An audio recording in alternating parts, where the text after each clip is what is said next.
Retour sur le plateau du Grand Soir et justement, puisque nous sommes en conclusion, cette actualité qui nous a mené du côté qui nous faisait épiloguer sur ce décès malheureux, nous précisons que l'État du Cameroun, via le ministère justement de la communication, via le porte-parole du gouvernement, vient justement de communiquer. Et gouvernement camerounais. Du gouvernement, oui, bien sûr. C'est pas l'État. Monsieur Niek, restons sérieux sur ce plateau, vient de communiquer et je vous annonce donc l'exclusivité de cette communication aux 20h et aux 19h d'Info TV, l'exclusivité de cette communication du gouvernement camerounais sur le décès tragique de M. Anissé Ekane. Nous quittons justement cette actualité malheureuse pour justement aller de notre côté. Nous allons prendre désormais l'actualité inhérente aux conseils régionaux avec justement cette journée qui est lendemain de vote. Je vais commencer par vous Simon Messengue. Alors il y a eu vote au Cameroun, les conseils régionaux et les conseillers ont pu justement s'exprimer. Est-ce qu'on peut dire que tout est bien, qui finit bien, lorsque l'on sait qu'il y a eu tout au moins un vote paisible sur toute l'étendue du territoire? Oui, globalement, le scrutin s'est passé sans problème dans tous les 58 circonscriptions électorales. Il y a les Camerounais, en toute responsabilité, sont allés voter, surtout que ce sont à cette élection, ce sont les chefs dans le commandement traditionnel et les conseillers municipaux qui sont les électeurs. Donc, naturellement, le vote s'est bien passé. Mais ce n'était pas un vote paisible pour le RDPC parce que en compétition dans la Damawa, dans le Noun et bien évidemment dans l'Union Ekele, dans le centre, c'était un peu plus... c'était très acharné. Je m'imagine selon les tendances que nous avons. Nous pensons que peut-être on a pu tirer notre épingle du jeu. Voilà. Merci Simon Messengue. Je vais prendre l'avis de Jacques Léonce. Alors, Jacques Léonce, beaucoup se butent sur justement le contenu de ces conseils régionaux, sur les profils qui sont censés porter cette dynamique. Est-ce qu'on peut dire justement qu'avec ce second mandat, puisque le premier est arrivé, il a été prolongé, avec ce second mandat, on peut véritablement voir les conseils et même les conseillers régionaux à l'œuvre? Stéphane, l'impression que j'ai personnellement des conseils régionaux, c'est l'impression d'un contenant sans contenu. Vraiment, c'est tellement inopérant qu'on n'en ressent véritablement pas l'efficacité de ces conseils régionaux sur le terrain. Parce qu'en réalité, il faut rappeler que les régions font partie des collectivités territoriales décentralisées, tout autant que les communes. Et que la loi permet aussi d'en créer d'autres, oui, comme les mairies de ville. Nous sommes donc dans ce chevauchement de compétences qui ne permet pas l'efficacité du travail de ces conseils régionaux. On en parle seulement. Jacques Léonce, un instant s'il vous plaît, on va essayer justement d'être en connexion avec un président de conseil. Puisqu'on parle d'eux, il faut leur donner la parole. Et nous avons choisi le président du conseil régional du Sud. Monsieur V. Emmanuel Elinva, vous êtes en direct sur le plateau du Grand Soir. Bonsoir et bienvenue. Monsieur V. Oui, je vous écoute. Oui, bonsoir Monsieur le Président. Bonsoir. Alors, on va justement, avec vous, s'entretenir sur le déroulé de cette élection dans la région du Sud. Globalement, comment est-ce que les choses se sont déroulées de votre niveau, à votre niveau, dans le Sud précisément? Eh bien, nous avons participé ou assisté à une réunion au scrutin de l'élection des conseillers régionaux dans la région du Sud, le département de la vallée du Nkem, à Ambam. L'organisation était quasi parfaite. Le scrutin s'est déroulé dans la stérilité. Les conseillers municipaux ont tous répondu présents. Et je crois que tout s'est bien passé, tout a été bien organisé. Et la liste du RDPC a été plébiscitée à pratiquement 100%. Alors, on reste avec vous, puisque justement, vous avez énoncé cette liste plébiscitée à pratiquement 100%. Sur le plateau, beaucoup s'interrogent. Notre juriste Jacques Léon s'interrogeait sur justement les réalisations et surtout le contenu qu'on met dans les conseils régionaux. Est-ce qu'on peut avoir un premier bilan de cette mandature qui vous a vu justement porter le magistère du Conseil régional du Sud? Quel bilan après ce premier mandat? Je dirais un bilan positif au regard des objectifs que nous nous sommes fixés.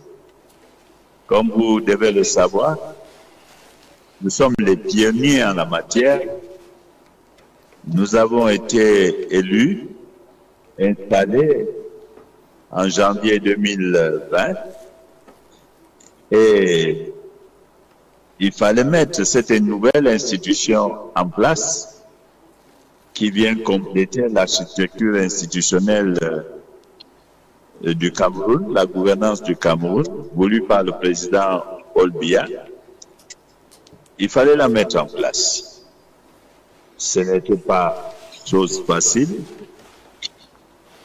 Nous avons équipé les bureaux. Nous avons procédé au recrutement du personnel. Nous avons également acquis le matériel de travail nécessaire. Et lorsque cette installation a été faite, il a fallu maintenant définir une feuille de route. Vous savez que la décentralisation est une nouvelle forme de gouvernance que nous pouvons appeler une gouvernance participative. Il fallait donc faire contribuer toutes les forces vives de la région du Sud à la définition, à la vision que nous devons avoir en commun. Aussi avons-nous organisé à Kribi, au début de notre mandature, un grand forum qui a regroupé toutes les forces vives de la région du Sud. Toute l'élite, les ministres, les directeurs généraux, les hauts responsables originaires de la région du Sud, le commandement traditionnel, les forces religieuses, la société civile, nous nous sommes retrouvés à Kribi pour réfléchir sur l'avenir de notre territoire, de la région du Sud. Comme je l'ai dit, ça a été une réunion très courue et il y a eu des réflexions thématiques. Et à l'issue de cette réflexion, des recommandations ont été formulées quant aux objectifs, à la stratégie que nous devions adopter pour répondre aux attentes, de nombreuses attentes des populations. Fort de ces recommandations, nous avons élaboré un plan régional de développement de notre territoire. C'est un important document qui a été élaboré avec le concours d'experts.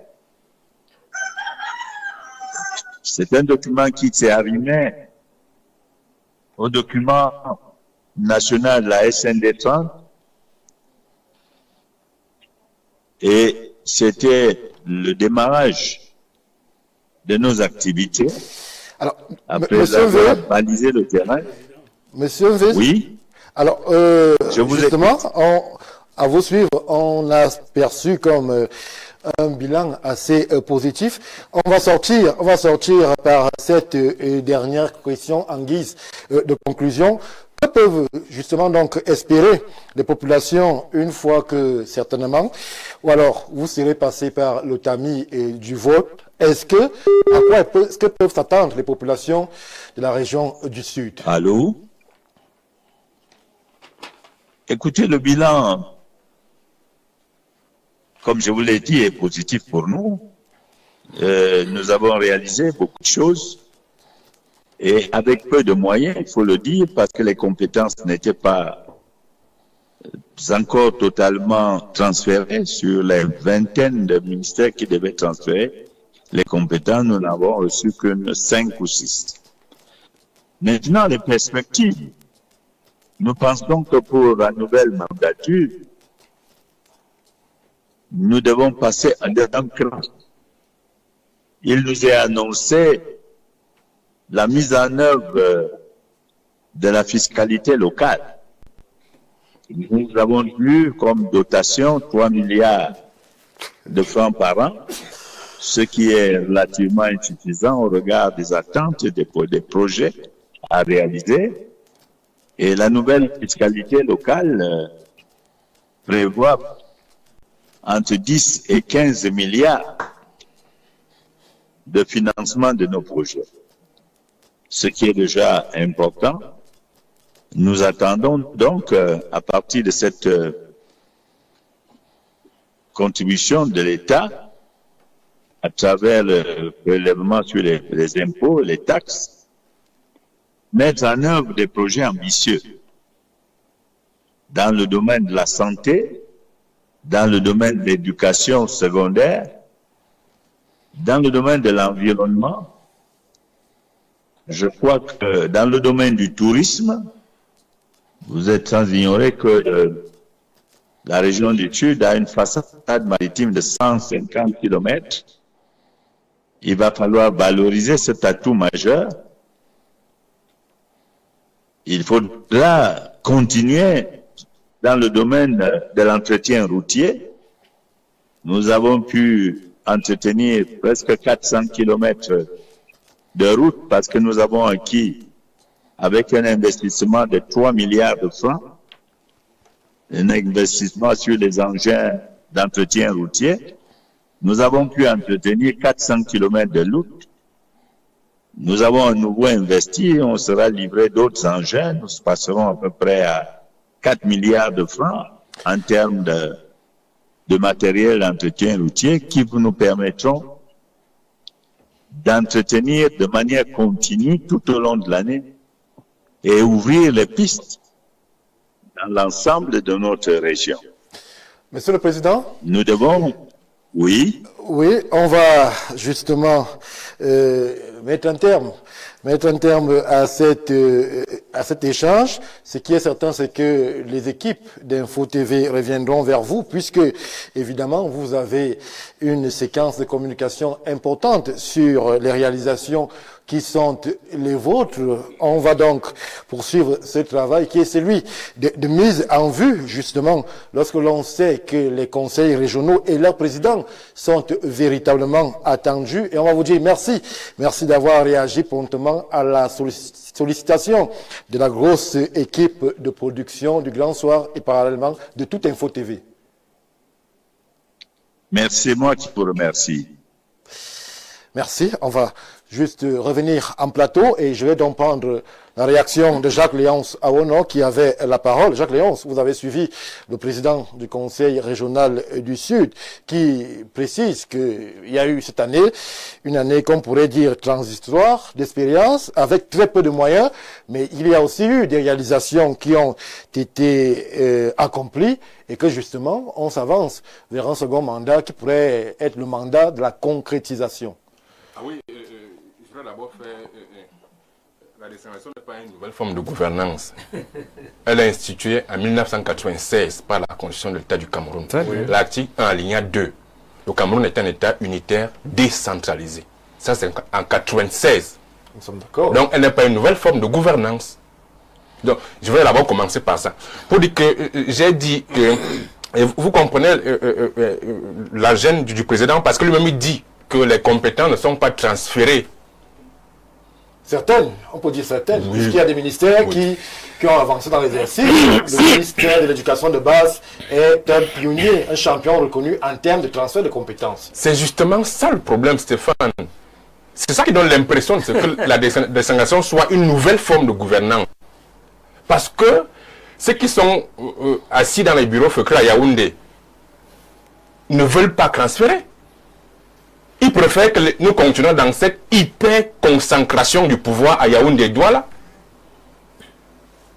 Et c'est ça qui rend inopérant certaines institutions comme les conseils régionaux. Parce que on ne transfère pas.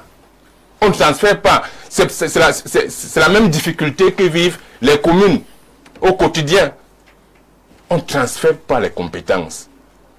Et donc, il a parlé de la loi sur la fiscalité locale, Oui. qui effectivement tarde à prendre corps. Parce que les gens ne veulent pas décentraliser le pays. Il y a aussi la loi portant code des CTD, qui institue une fonction publique locale, qui est toujours inopérante. Parce que les gens ne veulent pas qu'on soit finalement décentralisé. Donc je crois que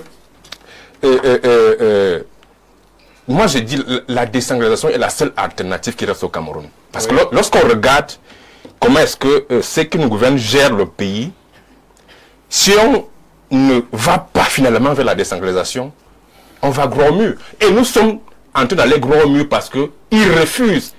Ils freinent des quatre fers. Et nous sommes en train d'aller gros au mur. Vous voyez la gêne avec laquelle le président essaie de faire un bilan, vraiment, c'est très compliqué. Parce qu'il n'a pas les manettes du pouvoir, il n'a pas les manettes. Je ne peux pas lui faire un procès parce que lui-même, il en subit. Parce que ceux qui sont à Yaoundé et Douala ne transfèrent pas. Ils ne veulent pas qu'on soit finalement décentralisé. Parce qu'on consomme le budget à 80% à Yaoundé et Douala. Comment est-ce qu'on sera en état décentralisé? C'est très compliqué dans ce contexte-là. Très compliqué. Patrick Assiga, le président Leva, justement, met en avant un certain nombre d'éléments qui pourraient être des freins à l'opérationnalisation de cette décentralisation, axée principalement sur les conseils régionaux. Mais il rappelle aussi qu'il y a quand même un bilan qu'on pourrait mettre à l'actif de cet exécutif-là et qu'il faudrait peut-être une confiance plus renouvelée et des moyens plus adéquats. Le chiffre de 3 milliards est avancé pour justement répondre aux nombreuses sollicitudes et attentes des populations. Oui, bien évidemment, Stéphane, il faut déjà même féliciter le président Velemva pour ce courage d'avoir pu au moins permettre de parler de sa première mandature. Parce qu'il faut le dire, les attentes sont énormes dans les régions et le peuple camerounais attend franchement beaucoup. Et je serais d'accord pour une fois avec Léonce que le fait que nous n'allions pas vers la décentralisation fait qu'aujourd'hui, on se demande quel est même le rôle des conseillers régionaux. Oui. Or, en réalité, c'est la seule et unique alternative que nous avons aujourd'hui pour résoudre beaucoup de problèmes. Lorsque vous regardez un peu les prérogatives qui sont liées au président des régions, vous allez voir par exemple qu'il est appelé à apporter le développement économique et social. Vous allez voir, et culturel également, vous allez voir qu'il est appelé à mettre en place une politique éducative, une politique au niveau de la santé, une politique, les recrutements même. C'est réservé effectivement à ces présidents. Pourquoi l'élite centrale ou alors les tenants du pouvoir central freinent des quatre fers et ne veulent pas véritablement transférer les compétences et la logistique qui est prévue? Non, la réponse est là. Nous sommes nés sous un système hyper centralisé. Oui. Et il faudrait à un moment donné qu'on accepte. Et c'est pourquoi lorsque le président de la République parlait des réformes institutionnelles, j'ai la nette impression qu'il allait dans le sens de penser bel et bien que, entre autres réformes, la décentralisation, il faut mettre le doigt au centre pour que la décentralisation soit effective. Il a parlé tout à l'heure là qu'il n'y a que 5 ministères qui ont transféré les compétences. 6 qui ont transféré les compétences. Sur combien de ministères au Cameroun? Essayez de voir un peu le ratio. 19. Voilà, sur 19. Essayez de voir un peu le ratio pour comprendre qu'il y a une volonté manifeste. Il dit qu'il y a une volonté manifeste de ces derniers à refuser de mettre en application les directives du chef de l'État. Oui. Et il revient effectivement à lui et à lui seul de permettre, de faire en sorte que ces réformes-là prennent corps. On ne peut pas demander du mieux à un président du conseil régional de faire mieux s'il n'a pas les moyens qui l'accompagnent. Lui, il a même beaucoup fait au sud. Parce que tout ce qu'il a eu à citer là montre à suffire qu'il a la volonté de travailler. Et c'est d'ailleurs la raison pour laquelle il nous parlait tout à l'heure d'avoir mis les bases. Ouais. Que sa première mandature a permis qu'il mette des bases sur pied et que si les choses vont bon train, que lors de sa deuxième mandature, il va donc les implémenter. Si effectivement, si l'État central libère les compétences et les moyens, il parlait par exemple de 16 milliards qu'il fallait. Or, jusque-là, il les attend. Ils ont déjà fait tout un chronogramme d'activité. Oui. Il attend tout simplement. Autour de la SND30. Effectivement. Or, ce fameux document de la SND30, c'est le meilleur du monde. Ah bon? Je vous dis que c'est le meilleur du monde. Si on venait à l'appliquer tel qu'il est libellé, c'est un document qui sortirait vraiment le Cameroun de l'auberge où nous sommes aujourd'hui. S'il venait à être appliqué tel qu'il est. Donc, comme ces articulations ont été élaborées autour de la SND30, il l'attend et on ne peut que lui dire bon vent pour sa deuxième mandature. Merci. Alors, je me tourne vers vous, Michel Gabriel Chougem. Est-ce que le procès qui est fait aux conseils régionaux et à leur président, c'est un procès qui a son sens, puisque on dit il y a des prérogatives qui sont reconnues à ces instruments de développement, il y a justement un cadre normatif qui devrait accompagner, il y a des compétences que personne ne veut libérer, à part quelques exceptionnels, comme le ministère de l'Éducation de base. Les autres freinent à libérer les compétences. Pire encore, là où la question blesse, le nerf de la guerre, l'argent. Un conseiller régional, il y a quelques jours, sur cette antenne de Info TV, nous faisait comprendre que sur les 15% promis, on n'était même pas à 3%. Est-ce que... 7%. Bon, il avait dit... Ce sont ces mots. Ce sont ces mots. Vous n'êtes pas encore conseiller régional, c'est bon, on va préférer... On n'a pas besoin d'être conseiller pour savoir... Merci, je prends l'avis de monsieur Chougem. Alors, est-ce que, justement, lorsqu'on vous donne des compétences, on ne vous donne pas la logistique, on ne vous donne pas les moyens, mais on braque les projecteurs sur vous, on attise les populations sur votre action. Est-ce que ce n'est pas un mauvais procès? Les compétences sans moyens, sans logistique, mais on ne voit l'échec. Et c'est cet échec-là qu'on vit aujourd'hui. Beaucoup de mes copanélistes ont parlé, n'est-ce pas, de 29 ans de décentralisation. Depuis 1996 à 2025, nous sommes à 29 ans. Je rappelle que le Cameroun n'arrive pas à réaliser 70% des projets d'investissement depuis 7 ans. Mais de quelle décentralisation parle-t-on? Alors, seulement 6 ministères ont transféré leurs compétences sur une vingtaine. Ça veut dire qu'il y a... On parlait de 7. Pas les 6. 6. J'ai dit 6 ministères. 6 ministères.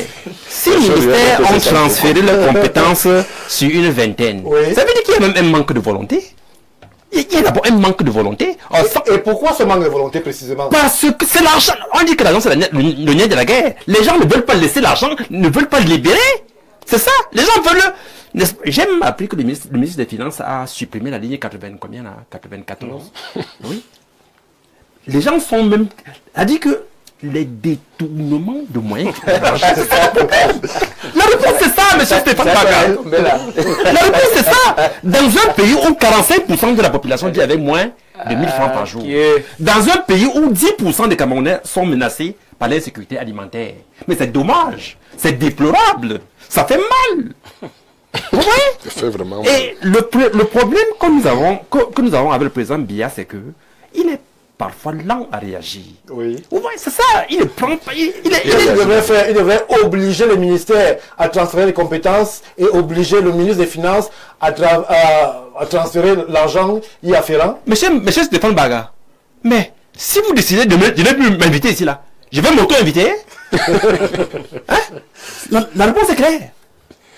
Et il y en a parmi nous ici sur le plateau qui peuvent faire mieux que ceux-là qui nous dirigent. 1000 fois mieux. Merci. Mais justement que je refuse de citer les noms. Merci de ne pas faire de jaloux.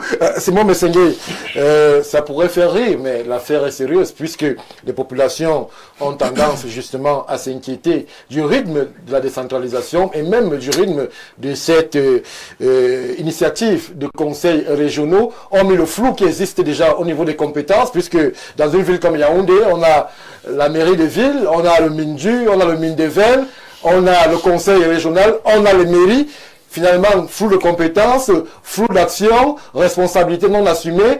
Et on a l'impression que depuis 1996, avec le Code général sur la décentralisation, l'on observe, mais pour beaucoup, rien n'a véritablement bougé.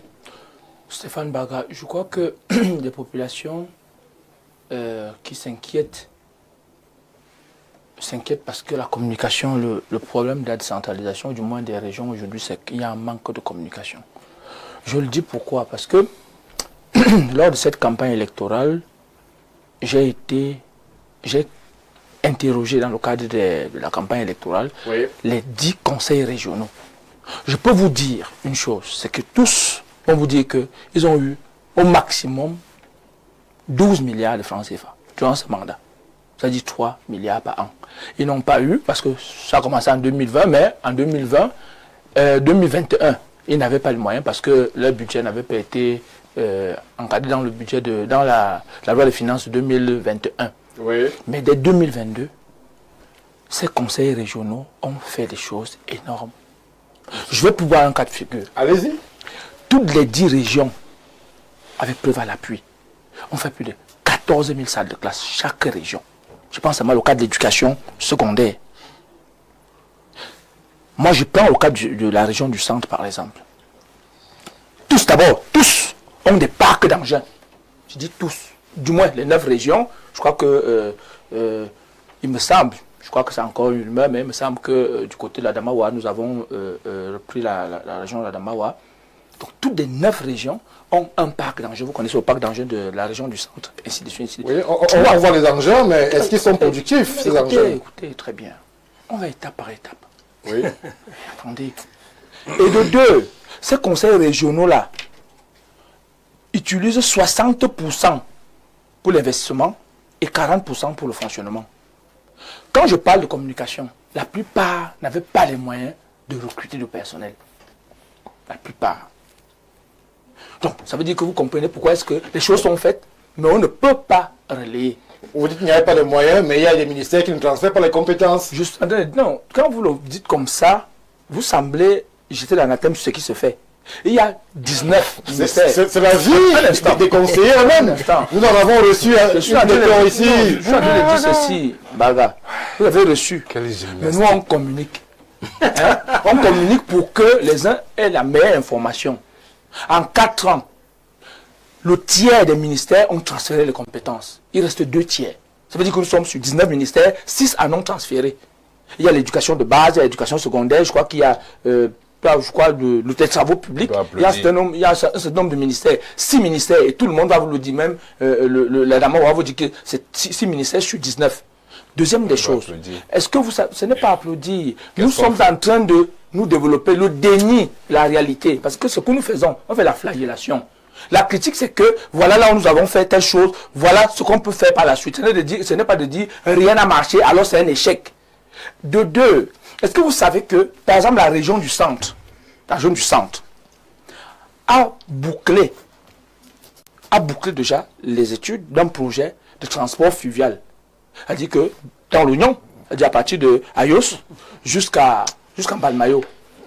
Avant, nous utilisions seulement le transport routier et peut-être le transport ferroviaire, mais là également, il y a le transport, transport fluvial qui va également se mettre en place. Ce qu'il faut se dire ici aujourd'hui, et là, j'interpelle nous les communicateurs, Parce que nous perdons la jeunesse, qui justement est bénéficiaire de ce qui se fait. Parce qu'à un moment donné, nous leur disons, rien ne se fait, alors c'est fini. Il faut se dire une chose aujourd'hui, avec la fiscalité locale justement, parce que j'ai interrogé dans le cadre de l'entretien avec le Mindevel, je l'ai eu en entretien, il disait que, puisque la question que je lui ai posée, c'est que dans les brefs délais, c'est-à-dire que dans les brefs délais, qu'est-ce que les régions peuvent attendre?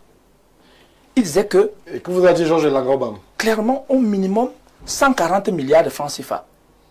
Ça veut dire que à ces 3 milliards qui sont déjà donnés, c'est-à-dire qui sont les dotations de l'État, la fiscalité locale apporte en moyenne 14 milliards par région. Est-ce que ça ne sera pas notre fiscalité de plus, puisqu'on sait que les mairies non.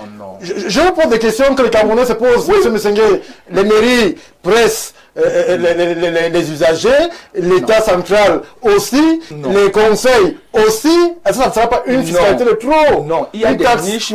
Il y a des niches. Monsieur le maire peut-être va nous s'il reste maire, sans être dans la révolution. Ne te jugez pas ses paroles. Non, je voudrais dire ceci.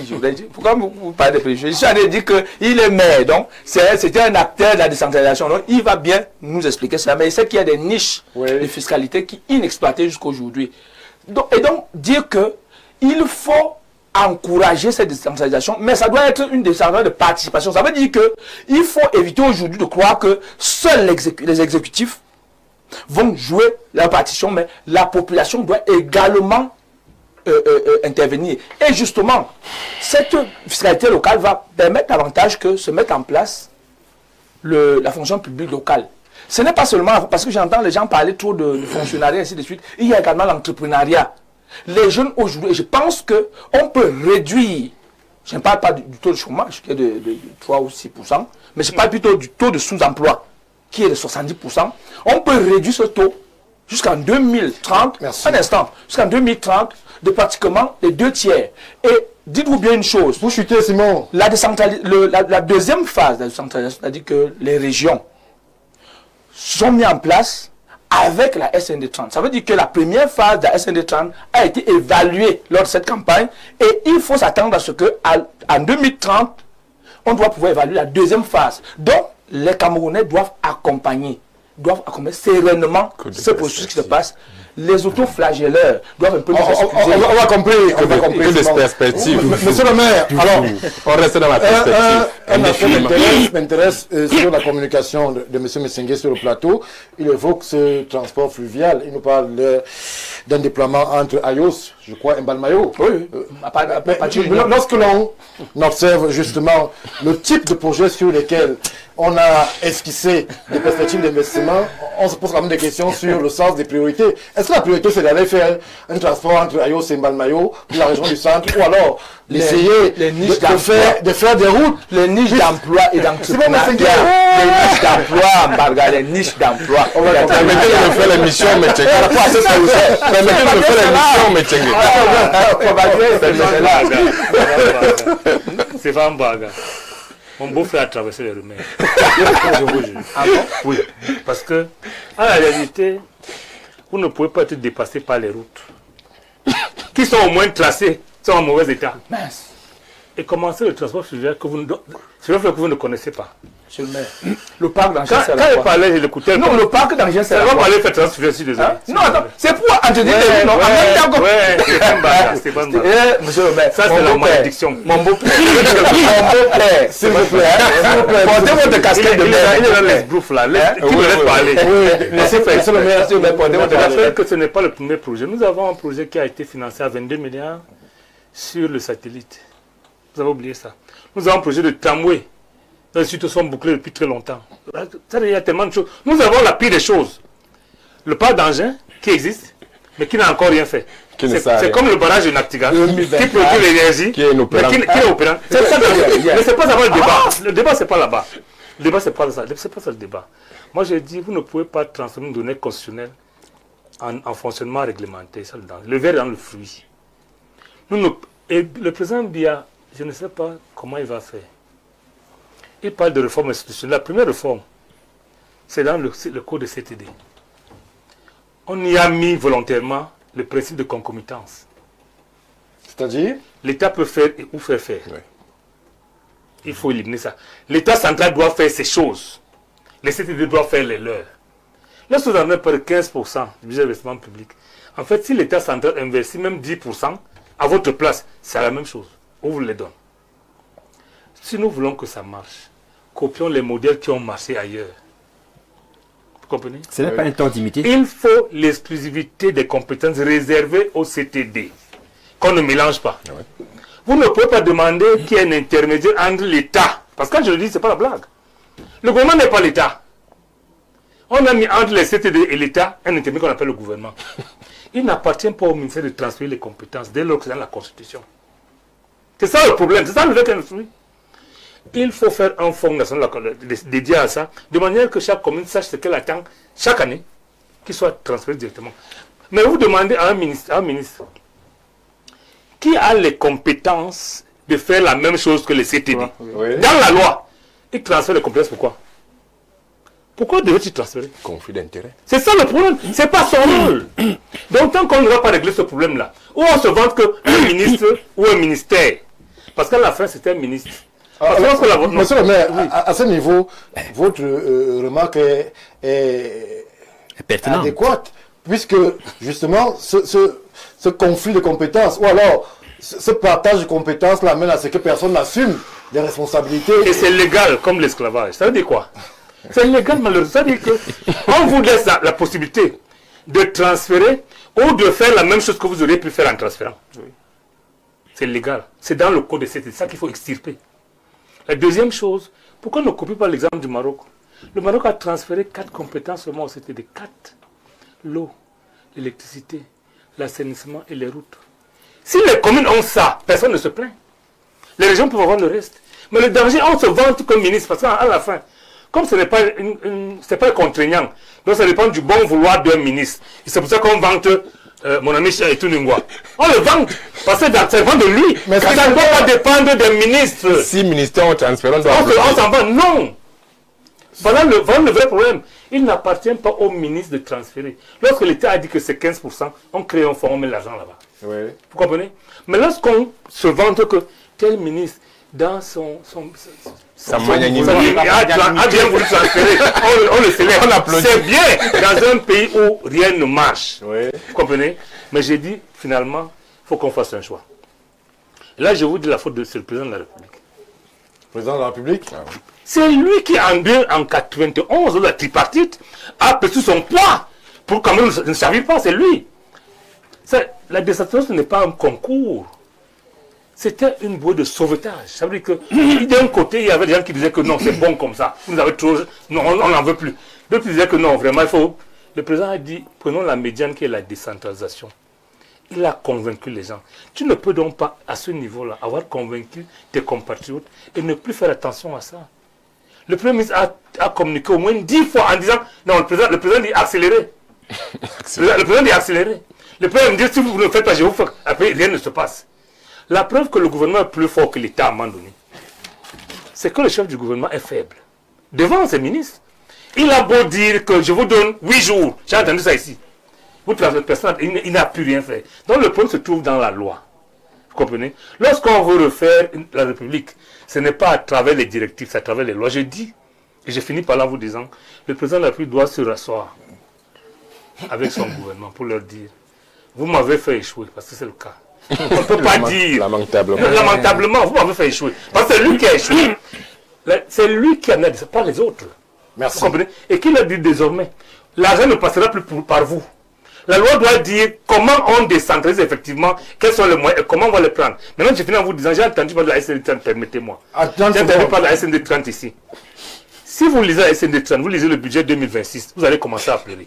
Dans la SND 30, il est prévu que pour que le Cameroun soit émergent, c'est eux qui ont écrit, hein, il faut qu'on atteigne le taux de croissance de 8,5%. Oui.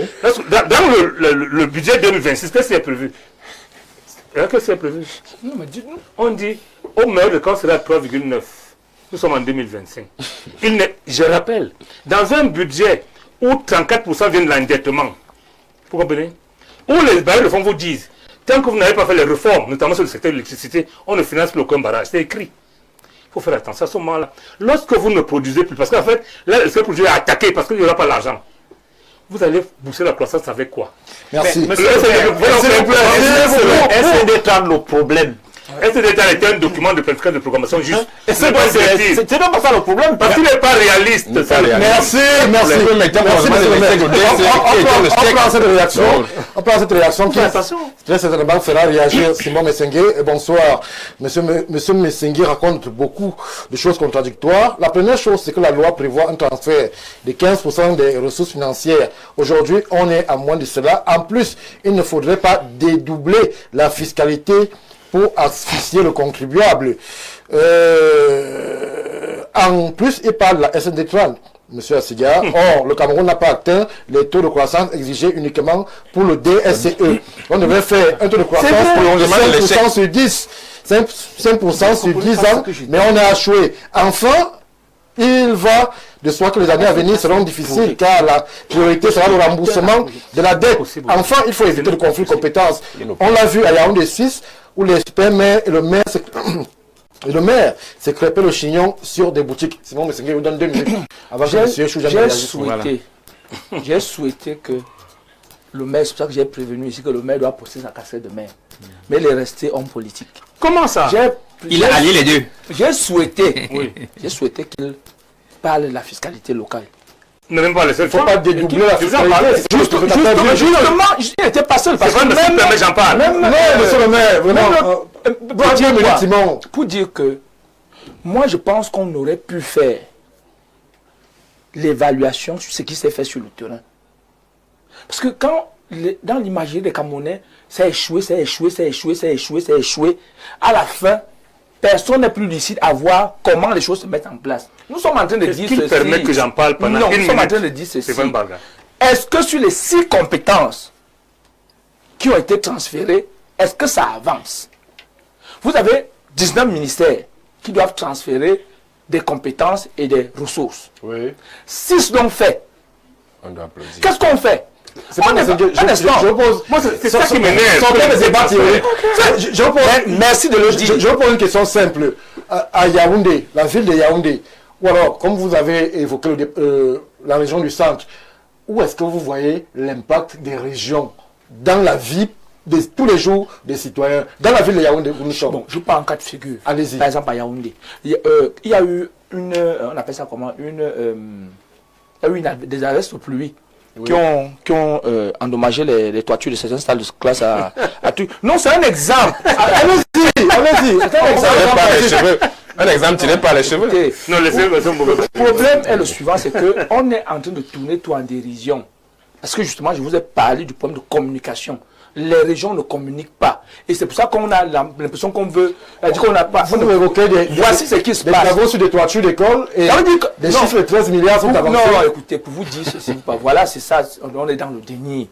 On vous dit que pendant 5 ans, chaque région a eu 12 milliards. Oui. France CFA. Sur les 12 milliards, 60% d'investissement et 40% l'impact est où dans le centre? Écoutez, l'impact... Dans le centre, le rendu, c'est où? Si, je vais vous dire une chose. Mais plusieurs routes. Je ne sais pas au cas de écoutez, le centre. Non, bon Dieu.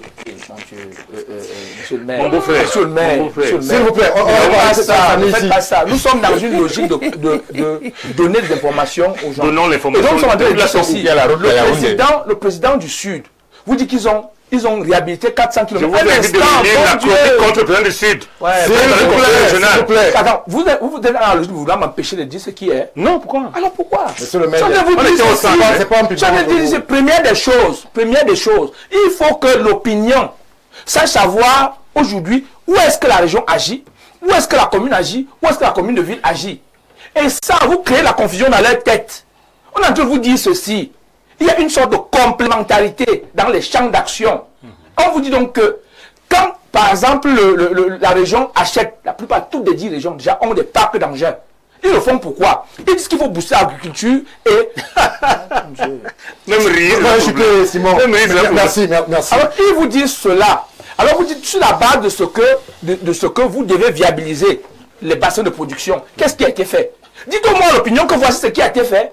Voici ce qui a été prévu, voilà ce qui a été fait. Maintenant, nous brouillons la communication. Nous brouillons la communication par des débats feutrés. SND30 est monté, descendu, ainsi de suite. On vous dit que dans le cadre de l'enseignement secondaire, 1400, on parle de 1400 salles de classe par région. Oh, attention, parce que j'ai pris le chiffre, d'autres vous parlent de 12 000, d'autres parlent ainsi de suite, ainsi de suite. On vous le dit, d'autres ont été réhabilités. Sur le plan de la santé, il parlait de quoi? Il parlait de, comment dire, quand vous amenez des équipements, on parle de... Plateau technique. Non, quand vous amenez des équipements. Vous équipez les centres de santé. Voilà, les équipements des salles de santé, ils vous donnent des chiffres. Ils vous disent même à quel endroit ça a été fait par région. C'est pour cela que je regrette aujourd'hui que pendant cette campagne, que les Camerounais ne soient pas intéressés et que les mêmes problèmes reviennent. Je crois qu'aujourd'hui, où en sommes-nous avec la décentralisation au niveau des régions? Merci. Sur le plan du transfert des compétences, sur 19 ministères, Vous sont là. regardez, Simon, On dit que le débat aujourd'hui, c'est que comment faire pour que les 13 autres le fassent. Non, le débat, c'est pas ça. Merci. Comment éviter Merci. que les ministères ne transfèrent plus? Par là, Vous bon, enlevez ça. Et c'est le problème. Bon, voilà une solution que vous devez compris. Si on a dit ceci, voilà, nous sommes en train de dire que donc, voilà une solution que vous apportez. Vous dites que pour que les 13 autres le fassent, il ne faut même plus attendre cela, il faut que directement ce soit fait. C'est ce que nous disons. On va compter. Monsieur Jamou, la parole. Oui, c'est pour dire que... Transport fluvial. c'est pour dire que... dans ce que mon frère M. Guedi, n'est-ce pas, il y a beaucoup de bonnes choses, mais c'est que les Camerounais sont fatigués des projets à n'en point fini. Et bien même quand vous citez ce que vous citez, là, on a de la peine à voir ça sur le terrain. Hein. Lui-même On voit a ça. de la peine. Oui. Le transport terrestre n'est pas opérationnel, c'est celui qui vient réaliser. Mais seulement, je voudrais dire à mon frère, monsieur le maire, que quand même, il faut féliciter ce que le ministère de l'Éducation de base fait. C'est pas parce que c'est mon patron, le professeur, le font aussi. le Conseil de Tudungwa, hein. Non, il mouille le maillot. Il est l'un des rares ministres. Moi, c'est mon ami. Mais il mouille le maillot. Ce n'est pas son Le rôle. professeur Serge, C'est ça le le problème. Conseil de Tudungwa. Vraiment, il faut apprécier. C'est pas parce que, n'est-ce pas, il est mon patron. Si ministère l'ont déjà fait, il faut les célébrer. Mais il faut continuer dans ce Le problème, c'est que 6 ministères sur une vingtaine. Non, en fait, C'est faible, ça. En 4 ans, ils l'ont fait. Vous voyez Pas si ministère. c'est faible. Non, c'est une histoire de personne. On félicite un ministre. Pas le ministère. Permettez, monsieur Chujam, J'ai été de très conclure son content propos. lorsque monsieur le maire a dit qu'il a pris l'exemple sur le Maroc. Dans ses propos. Je voudrais même ajouter que... Un très bon exemple d'ailleurs. Très bel exemple. Le C'est un Maroc... Camerounais qui fait ça. Pour ne pas nommer Longbassi, un ancien du FECOM. Je voudrais même ajouter n'imaginez que pas 78 244 nouvelles entreprises ont été créées au Maroc en 2024. Oui. Voilà un exemple à suivre. Je parle de la palpabilité. Nous Vous voyez, nous sommes de la à 19 tangibilité. 19 000 ans. Et Oui, bien sûr. oui, bien sûr. C'est le papier, donc, c'est où? C'est le vaudou. Le papier, c'est vrai. Même sur On a 19 000 de commerce. Simon fait le vaudou. Les entreprises sont- Monsieur le maire. Simon pour le Vous êtes devenu. Comme plateau, ils ne veulent pas que je parle.